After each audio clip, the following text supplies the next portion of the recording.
cell right there, highlights in black. As soon as the class is 2/3 girls or 2/3 boys, it's like, hey, just so you know, this is kind of weird, right? If the behavior gets like too high or the behavior is like a whole bunch of angels, it will also kind of highlight itself saying like white text on black, hey, this is unusual, right? It doesn't mean that it's wrong. It doesn't mean that you can't do it. It's just trying to grab your attention and saying like, hey, is something wrong here? Do you want to change anything?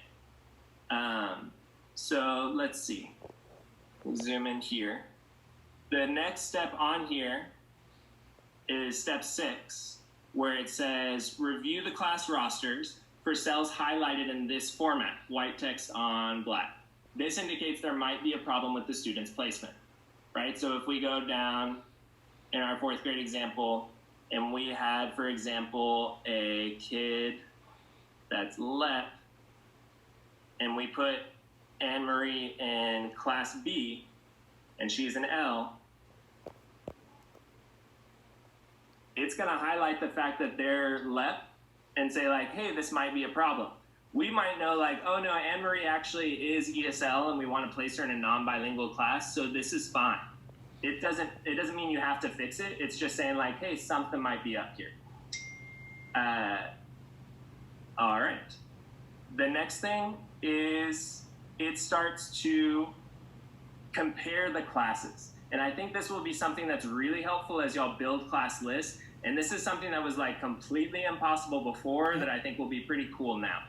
So it's designed to start putting in order all the different classes and then saying, are any of these classes a lot different than the other? So kind of similar to how it was highlighting it when it was too many girls or more girls than would be usual, it would highlight it. It also highlights for a comparison. So I'm gonna go to an example here. This is a 4th grade classroom that I just set up 3 different classes for coming in. And here's the comparison up in the top left here. Anything that's black, it thinks is a little bit unusual, right? So what it does is it takes the average of the 3 of them and it says, are any of them very different than that average? So here, for your average number of kids for these 3 classes, 17 is normal, and so it doesn't highlight that. But 6 is really weird. It thinks like that's way too low. Why is that so low? So it's highlighting that. Class C here is 21. It's saying like, okay, why is that 21 when this is 6? That doesn't make a lot of sense. So if you're reviewing as a team and you're saying like, oh, our numbers are off, then I can take some kids from class C and move them to class B. And then we see those numbers up here. If you look in the comparison, you'll see those numbers changing immediately as you move them over. So you don't need to calculate anything. I'm just gonna move over some of my kids in class C to class B. It still thinks class B is a little low. I'm gonna put some kids from class C in there. There we go, right? And again, you might wanna level it more than that. This one has 17, 12, and 15, but it's not, it's just a tool, right? It's highlighting it. It thinks it's a little weird. Y'all have way more insight, obviously, than some stupid like little spreadsheet formula, right? It's just designed to help you, that's it. Please don't think that I think the formula is, the end all be all. Definitely not. I just hope this is helpful, basically. So it looks like we have a lot of girls in these first 2 classes. It thinks that 40% is a little bit weird. We put because I did this randomly, the SPED kids were kind of dispersed throughout the 3 classes, but that's not how this would be. I just clicked on a whole bunch of classes. Over here, it also does that averaging thing for academics. So in the past, we've had some problems when one class is like a lot higher than another class, and sometimes it's not intentionally done.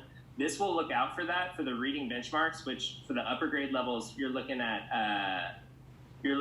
their STAR release test a lot of times, or if you didn't have that yet, it was at least the MOI.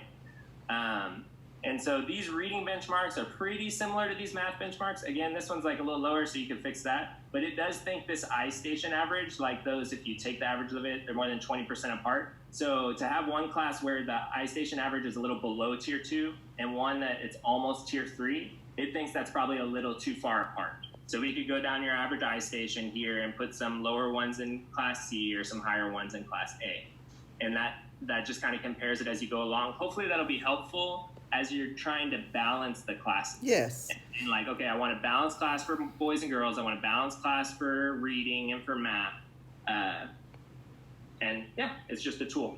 Are there any questions about the comparison part? Is that helpful? I hope it is. What about the behavior? Like, is it going to be evenly distributed? So if you have, say, 4 kids that have behavior problems, is that going to be split? You know, Yes, so that, well, I mean, sorry?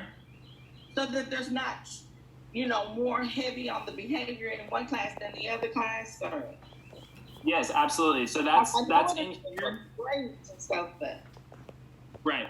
Yeah, that's in here. I don't have a behavior comparison right here because I've been waiting on y'all for that behavior like input. I didn't rate the kids for behavior because I don't know. But yeah, but I y'all, know. I'm just saying, would that be taken into consideration as well? That's what y'all are going to be Absolutely. tasked with, is trying to determine how can we separate those kids best to balance it. And you know it gets hard, Miss Mitchell, when there's only 2 teachers on a team.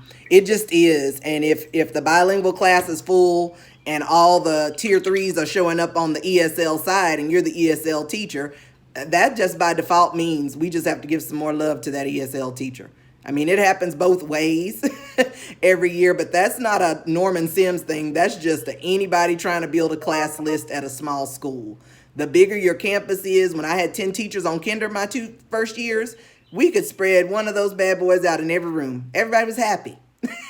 Now, we were running to 10 different rooms, putting out 10 different fires, but nobody felt as overwhelmed as what we know our teachers do at a Norman or a Sims or a little school like Campbell Elementary, where there's sometimes 1 teacher at a grade level. You just, I mean, it comes with the territory. So when Mr. Kinney said, yes, we will make sure they're balanced, he means we can see if this formula is balanced. When it comes to actual being in those classes, there will be some discussion about it.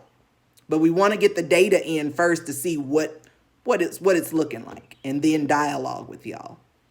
And that's so the step we typically don't ever get to because y'all are gone in the summer when we have to start building these lists with Carla and everything. We're going to have this done by the end of next week. We'll have plenty of time to talk to y'all and hear what you think works best.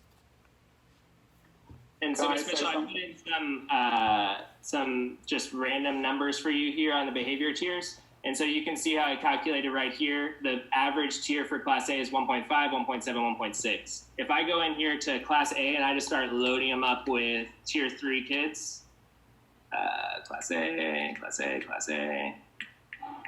Of course, this would, never happen, but we're just trying to... Oh, yes, it does. It would happen if you only have 2 teachers. Right, so here you can see this Class A went up to 2.3, and Class B and C are sitting at 1.7 and 1.6. So it's automatically saying, like, dear Lord, what are you doing to Class A here? And so it highlights that, and then you can sort of switch them around. And like Ms. Mills said, some kids aren't going to be able to move around, right? You need the SPED kids together. You need those L's together.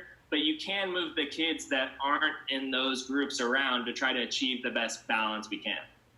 Gotcha. And I would like to say, like, Can I say something? yes. Just to remind you, when we have a mixed class and we have those students with behavior problem, when I have to teach this bilingual student or vice versa, those students go crazy because nobody is watching them. Yep. We know, Mr. Laura. Yes. I know, you know. I know. But I just want to remind you because, last year was a disaster. With John, yeah, I know. Yeah. With John, with Brandon, Brandon. with Angel. Yeah.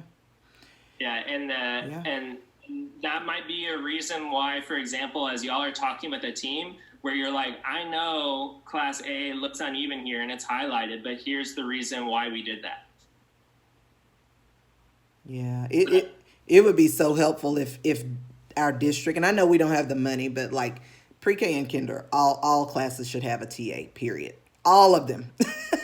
It would just be helpful if they kept that in mind, that at schools as small as ours, where the need is this intensive, that it just should come as part of the support. Now, we've done what we could this year by working with CAC to make sure we have a TA that services the kinder, but it won't be a full day, all day kinder. But we'll keep that in mind as we need to develop support plans for kids if they do end up in a situation like a John Smith. I'm hoping we don't this year, but you just never know. You never know. I was trying to remind myself, so like the fourth grade SPED clusters, please make sure that fourth and fifth, make sure that y'all include Miss Merritt and Watson on your invites, because at the fourth grade, we'll have 3 classes, which means 1 bilingual and 2 ESL. Miss Merritt and Watson may have input that they don't want all 6 or all 8 in one class. They want to spread them in 2, but they want to cluster them strategically. So it may be that we only have 1 bilingual SPED student that, of course, will go to the bilingual class. And then we might have 10 ESL kids who can be divided into a group of 4 and 6 or 5 and 5 between those other 2 ESLs. So we are definitely not saying that you have to put every single SPED kid in the same class. They need to be in on that so that there are clusters. I think it just always helps to have clusters. What size of cluster is dependent upon the conversations y'all have, because some kids are needing only math support, some only reading, some only behavioral. So please, please, please make sure to invite them to those discussions. Some of your kiddos might be missing a score. I tried to find something for them on ECST, but if you have a score that you think is comparable to something that's already in here, for now, I've let everybody have access to editing everything that's on here on like this main roster. So you can go ahead and say like, oh, well, I know DeAndre didn't have anything here, but he got like a 46 last year on the on the Reading Star. Or I guess, no, there wasn't a Reading Star for him last year. But here's this benchmark that I found on ECST from his last school or whatever. If there's something you know that's comparable, you can go ahead and put it in there. Keep in mind that if you don't have anything in there, it's not included in the average. So that might kind of throw things off if you don't have a lot of kids in the classroom. So I might even put in here for DeAndre, for example, since I know he's an iStation average 1, I might go ahead and put in here like, well, that's like a 30 on a Reading Star. And then I might put in here for notes, reading benchmark, score given based on iStation. Just please put a note in there just so that we know that's not a real score. But that will help the average to kind of work out, because you don't want DeAndre in there and then have a reading benchmark average for that class that's like off the charts, and DeAndre not being counted in as like, no, like whoever has that baby is going to be working hard next year. So you do want like a reading benchmark score in for them. I would recommend making sure they all have scores, and you might just need to base it off of like your best guess. Just when you put a best guess in here, because all these numbers are currently pretty legit, please put something in notes saying that you did that. If that's all right with you. For the kindergarten, Ms. Bell and Mr. Lara and Hall, do y'all have your TextKia results? Did they give you anything that would be like an overall score you could put in? Can we look at the kinder sheet, Mr. Kenny? What do y'all have for reading? For reading? Uh-huh. They said they wanted to use CLI and Timmy. Or that's what Ms. Hall and Ms. Bell said. We can use... I just haven't gotten those numbers yet. Mr. Lara, what do y'all have? For reading, we use CLI. Okay. Do you have your scores somewhere? Because it sounds like the district's having trouble finding them. It should be in the on the website. On the ATVS? No, when you log into the CLI website, Engage. it should be there. Okay, on CLI Engage. So if y'all all know your own username and password to get that, I think it'll be easier for y'all to put it in. But what do you want there? Because there is different section. Okay. What specific? That's why I was asking, does it give a cumulative score, like a level No, 1? you have like letter recognition, letter sounds. You have blending. You have reading comprehension, I guess. It has like a different section. So which do you think would be most beneficial for that first grade teacher to know? For me, it would be letters, sounds, letter recognition, and blending. Can we And change? I agree. Okay. I agree. And so if we, Because that's the basic. okay. How do they measure that? Is it a 26 out of 26 letters and sound in English? Do they get a score of like a? They gave, I don't know, it's like probably like a 16 letters, Okay. probably 10 sounds. So it's not even like the whole alphabet. It's just few letters and few sounds. Okay. So is your measure then And the converted blending- to a And percentage? the blending is really kind of like a advanced for kindergarten, Okay. Yeah. because it's not like a consonant, vowel, consonant. It's like a really difficult word for them to blend. Okay, so don't use that one. But on your letter sound and No. recognition, does it come out to be a percent? Do they give y'all like this kid is at 52% or how does it measure? No, it give you like 10 of 6, or it can give you like it give you green if it's good, That. yellow if it's in the middle, and red if it's low. Okay, so Kenny, So- what can you do with so- that? Yeah, so this system will work with anything as long as it's a number. So don't like type a color, but if you could change like green, yellow, and red, for 1, example, 2, to like three. 1, 2, and 3.